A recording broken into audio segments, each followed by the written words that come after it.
Welcome to YouTube channel ओवी कैरणी। आज आपण बनवणार आहोत कारल्याची भाजी। तिथे प्रथम कारलं मिठाने चोळून घेतलेलं आहे आणि टॅमॅटो, शेंगदाण्याचं कूट, मसाल्याचे आपल्या घरात जे असेल ते मीठ, कोकम, कांदा, टॅमॅटो, इथे कोथिंबीर आणि लसूण ठेचलेला।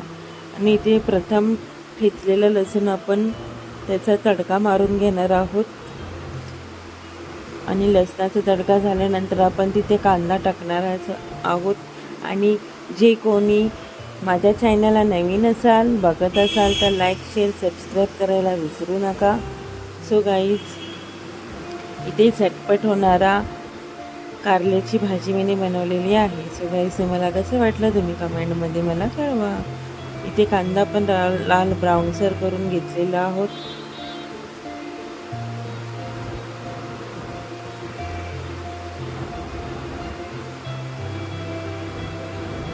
त्यानंतर टॅमॅटो टाकलेला आहे वरतून।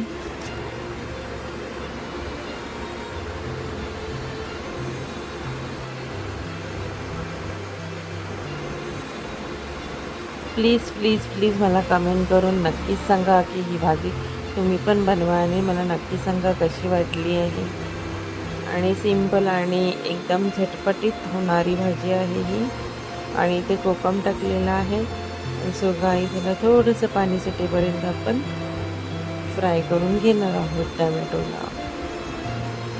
आणि इथे मी चोळून घेतलेले कारलं घेतलेलं आहे आणि त्याचे छोटे छोटे फोडी केलेले आहे आणि स्वच्छ धुवून त्याला मी टॅमॅटो, कांदा आणि कारलं हे तिन्ही ह्याच्यामध्ये आपण वाफवून घेणार आहोत। थोडं पाणी सुटेपर्यंत त्याला मस्तपैकी वाफ येईपर्यंत तर भाजीचा कलरही छान राहतो आणि मस्तपैकी भाजी एकत्र राहते आणि सुटसुटीत होते। त्यासाठी मसाला टाकण्या अगोदर त्याला आपण वाफवून घेणार आहोत। झटपट रेसिपी। सो गाईज, आपण करून बघा किती छान वाटत आहे ना। कारलं ही अख्खं, टॅमॅटोचा रंगही जरा वेगळा झालेला आहे, थोडंसं पाणी सुटलेलं आहे।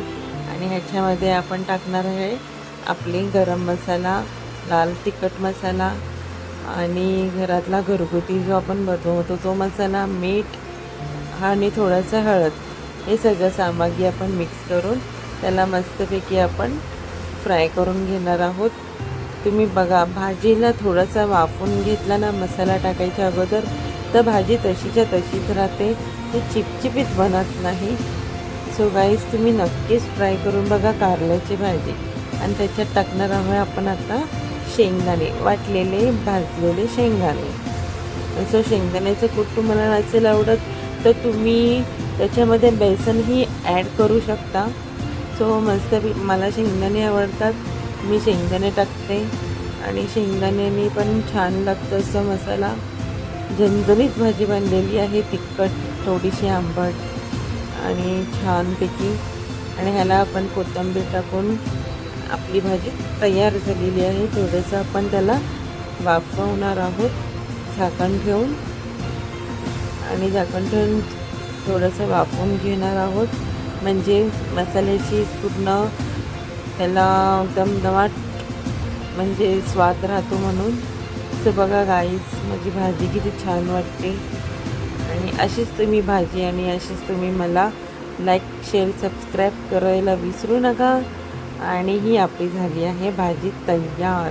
याला भाकरीसोबत, चपातीसोबत तुम्ही खाऊ शकतात। आणि ही कारल्याची भाजी खूप बेस्ट आहे आमच्यासाठी आणि नक्कीच खावा, खूप छान लागते याची टेस्ट। Bye bye.